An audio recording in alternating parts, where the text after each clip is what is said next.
Welcome back. We are still on the air. We will be on the air until it is safe outside. Right now, we are experiencing a lot of rain, a lot of wind.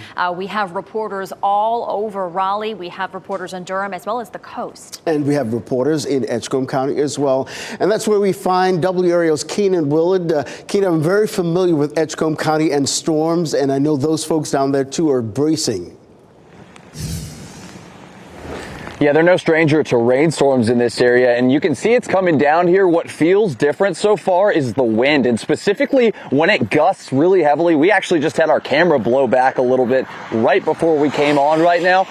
Luckily, we've been driving throughout the Nash, Edgecombe, and Wilson County areas so far, and I think the best thing we've seen is that the roads have remained relatively clear. It's not so much any ponding on the roadside at this point.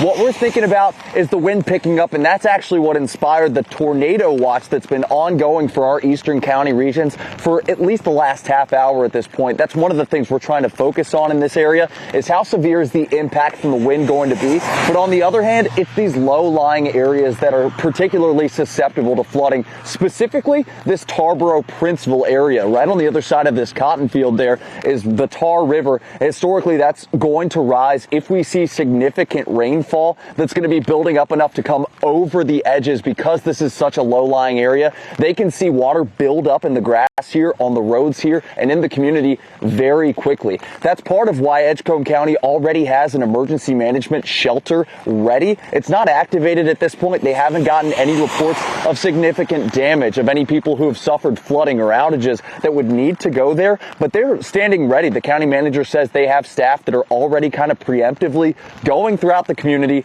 making sure they're not seeing flash flooding at this point, and that lines up with what we've seen so far. But we're going to be out here for the next few hours, just kind of making sure everything stays, hopefully, at this level. Back to you. Yeah, those folks down there in Edgecombe County remember well Hurricanes Matthew and Floyd from several years ago. Keenan Will reporting in Edgecombe County. Keenan, thanks. And now we want to get over to Chelsea.